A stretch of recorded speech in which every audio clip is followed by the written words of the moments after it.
Hey guys, so going from the last video we just did on risk management, I really want to give you guys a glimpse into how I trade as far as like my psychology when I'm trading.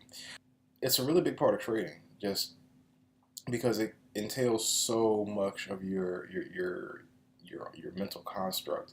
And what I mean by mental construct, I mean letting your trades run, letting your trades go, let them do what they have to do.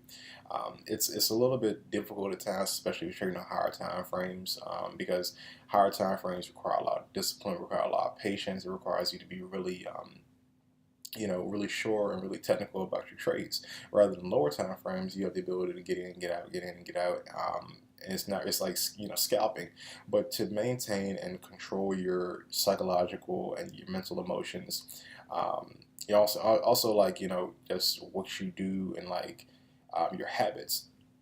Like, do you have a habit of checking your chart every 5 minutes? Do you have a habit of coming back to your charts even though your trades are obviously moving in the correct direction?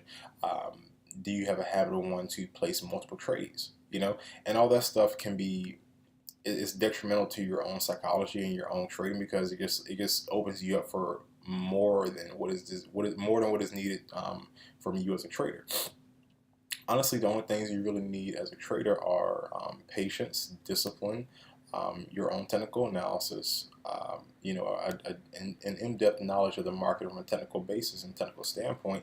Um, and honestly, besides that, you don't necessarily need more than a few hours or a few times during the week to actually check back to your charts.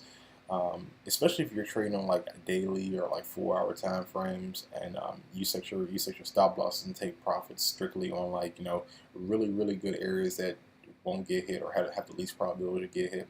If they do get hit, then you're in the wrong direction. So going forward from the last video I just did, you see my stops are, you see where my actually let me move this back down here. Yeah, so you see what my stops are. You see everything I have going on right now on my chart. Um, and this is a part of your psychology. I'm not going back and forth to my charts. I'm letting it stay on the screen so you guys can, more or less understand what I'm doing or how my trades are placing. Specifically on the let's go to the U.S. dollar against the Swiss franc. Let's show you what I'm doing. Um, so I'm short on this pair. Obviously, we saw a really nice shooting star, a doji confirmation, and a bearish candle. I got in on that doji confirmation roughly like 8 hours ago.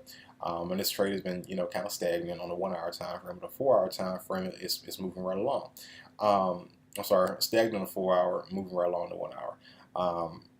The 1 hour is what kept my analysis in check, but the 4 hour is what gives me the overall view of the smaller time frames, right? So especially what I'm doing right here, I know that the market went down maybe about not too much, maybe like 18 pips, and then it ended up retracing about like 12 pips, 13 pips, right? Now I was just in profit. I'm still in profit, but I'm not in profit as much as I was. Now, the greedy side of your human being and your person would say that, okay, um, I need to go out. I need to come out the market. I need to get a better entry and then place more trades because if my stop loss gets hit, I don't want my stop loss to get hit. I need to place more trades in the market so I won't open myself up to being as negative as I would. But then, like, if your stop loss gets hit and the market spikes up in the wrong direction, you're already placing more trades in the opposite direction. You're already screwing yourself because what happens is you need to have that kind of mental and psychological control over yourself to say that, hey, if my stop loss gets hit, I only risking like anywhere from like 2.5 to 5% of my account. It's not really a big deal. Rather than risking 15, 20, 30% of your account. Even I've seen guys risk 50% of their account on one trade just because they're so sure about the market. And honestly, you can't do that. No matter how sure you are in the market, it doesn't call for situations that put you in more risk than you can actually afford. I mean, yeah, it's okay to make a high risk account like every now and again, but is it really something you need on a consistent basis? Is it really something that's gonna like test your emotions like that? Unless you're like swing trading, risking like 15% of your account on trade, and you don't necessarily need that kind of you don't necessarily need a kind of pressure on yourself because it just takes away from you who you are as a trader, your psychology and what you bring to the table. Now, psychology isn't really about, you know, it's not really about, placing trades and, not checking back at them. It's having the maturity enough to say, hey, I'm gonna place this trade. My stop loss gets hit. My stop loss gets hit. I'm moving on to the next one. I'm not gonna worry about what just happened in that previous trade. You know, you're honestly, like, I tell people like this. A lot of people say you're only as good as your last trade. I don't really see that to be true, because you can have, you literally only need to be 60% accurate to be profitable inside the forex market. And honestly, that's not really a lot. You can lose like you can lose like 4 out of 10 trades and still make 6 trades right, and you're still profitable. Because if you lost four trades at 5% each, you're at what, 5, 10, 15, you lose 20% of your account. But you make 6 right trades, you have 30%. It evens itself out. So I would say, don't really get in the habit of just trying to be right all the freaking time at the most minuscule, the points that really don't even matter, like, going, like, just going down, like, oh, it's gonna pull back, and when it finally pull back, you make your entry, but like, you put your stop loss like that tight. My stop loss is at a reasonable area right now. You never ever want to just put yourself in unwanted risk, because the unwanted risk is just what takes your account down.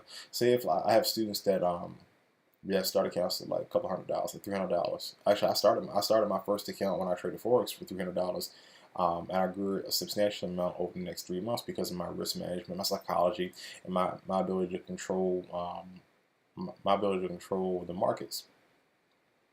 So I see a lot of traders, just they don't understand how to actually control themselves or hold themselves to the market, and they're really, like, say if you have like a $300 account and you're just like, all right, so I'm gonna place like a standard lot on it, which is outrageous. Like, I would be trading micros if I had a $300 account. You trade micros, you let that go. While you're trading your micros, you're in the market, and necessarily what happens is, like, okay, you're setting your stop loss, setting your take profits at a reasonable area, and you're not over leveraging yourself. By over leveraging, I mean you're not setting like a few standards on like a $300 account, because it just, you want to make a quick flip or a quick comp in the market. That's not how forex trading works. Forex trading works on what is it called, maturity, equity growth, a slow equity curve. And it's just not feasible.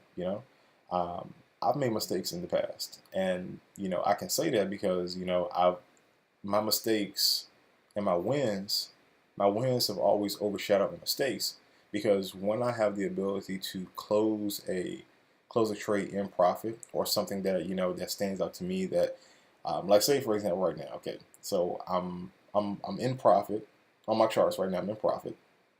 Markets are spiking up slightly. I'm on a 4-hour time frame. Am I really worried about this? No, not really. I mean, it's the 4-hour time frame. I mean, I know 4-hour time frames take a long time to move. Drastic movements. I mean, this is Sunday. What day is this? This is Sunday, August 29th. This is not really a drastic day. This is more like the trap day. So people right now probably come to the market and see the previous momentum of Friday. They want to buy the market.